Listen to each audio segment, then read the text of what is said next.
Well, budget day means big priorities. We've talked about defense, we've talked about home ownership, but climate was another major theme of the Liberal budget. The government knows there's a global energy shift coming. They believe that Canada can't left behind, but yet they also believe they got to fight climate change. What's in the budget? $12.4 billion over 5 years. Actually, that's the biggest item in the entire budget, with incentives for zero emissions vehicles, agriculture initiatives, major corporate tax credits for carbon capture and storage. And does it offset Canada's oil sector investments? Well, just yesterday, the government greenlit what environmentalists call the controversial Bay du Nord project. This is the first deep water drilling project. It'll put online by 2025 or 2026 about 200,000 barrels of oil a day. Now, the government argues this is low emissions extraction, but what about the Green Party? Are they satisfied? The interim Green Party leader, Amita Kuttner, joins us now from the foyer. First of all, always good to see you. Your reaction to this budget. Let's start with the environment. This Green Party kind of ground zero there. They had their emissions reduction plan. They greenlit Bay du Nord, and they've just put another $12.4 billion into reductions. What's your sense of that?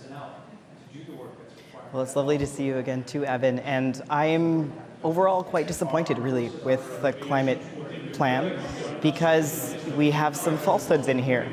Carbon capture and storage is not a real climate solution. In fact, it is an investment in the oil sector.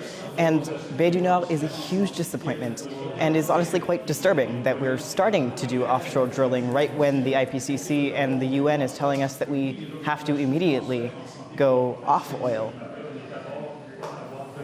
I want people to understand what you're talking about here.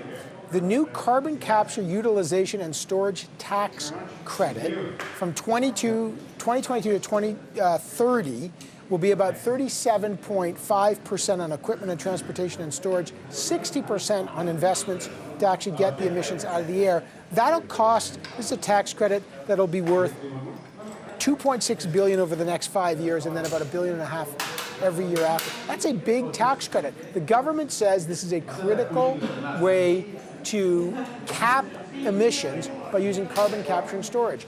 Why don't you like that technology and how they're trying to incentivize it? Well, we really think that it's a false solution.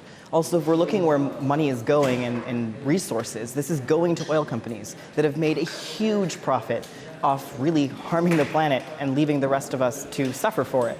So this is the way of supporting them, who ostensibly need it the least, when we could be putting this money towards people instead. And much like other programs that I feel like we're missing in climate, where is the real support, the dedication towards public transit, something that we know is completely essential for a real just transition? I mean, I know you don't support Bay du Nord, they support that, but today on the budget, what was missing for you? There was a lot missing. I have to say, I was happy to see a number of things around dental care, pharmacare, housing especially, but there were a couple really big pieces, and as I just mentioned, transportation was one of them. I was really hoping that we would see investment in rail, high-speed rail, of course, but also public transit for not just urban areas, but rural areas, making sure that as bus service is being taken away, that we are meeting our commitments as were explained in the Missing and Murdered Indigenous Women, Girls, and Two-Spirit People report, that this is an equity issue as well. And it's nice to see funding, sure, for electric cars, but that's a dedication really going forward to only having cars instead of supporting stuff for all of us. And mental health is another big one. But let me just talk about, you said high-speed rail. There's something called high-frequency rail, and they've invested a lot of money in that between Toronto, Ottawa, Montreal, and Quebec City. You know that they've announced, I'm just trying to look at the numbers, not necessarily in this budget, but they've announced that they're going to support those projects before. Did you want to see more investment in that? Exactly. I wanted to see a lot more investment. So I wanted to see a real shift for our transportation away from just cars. And yes, high-frequency rail is also not high-speed rail. It means you get more slow trains. And if you're only looking at that one corridor, what about the rest of the country with a rail system that really doesn't serve anyone, and we don't have access to good public transportation in a lot of places? So extra funding and a real shift. I'm just looking. I think it was, you get so many budgets, Amita Kuttner. I think in 2021 there was just under $500 million for via rail to shift to high frequency, but you wanted more money again in budget 2022. Can I ask you about just some other issues? What about the money for national defense? I think a lot of people want to know where the Greens are on that. Close to $8 billion over 5 years for national defense, close to $1 billion to help Ukraine. Are those initiatives the Greens can support?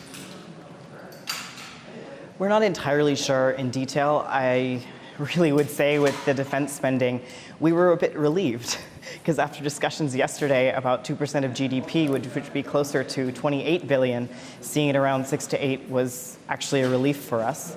And also the idea that we're going to be going through a review of defense spending means that we will get a more detailed look at what it's actually going toward, and without knowing what it's going toward, I'm not sure whether we like it or not yet. Okay, so finally, I don't think it's consequential for the rise and fall of the government, but will the Greens vote for this budget or against it? We have not decided whether we will be supporting it yet. We are waiting for the discussion to hear what everyone has to say and to balance. We feel like there's a lot of measures that we like and also a lot that we don't. And huge missing pieces on climate and mental health and other supports, especially for Canadians with disabilities, mean that it's difficult. But we are waiting to hear the discussion and to think further. Okay, Amita Kuttner, interim leader of the Green Party. Always a pleasure to have you on the program. Good to connect again. Thanks, Evan.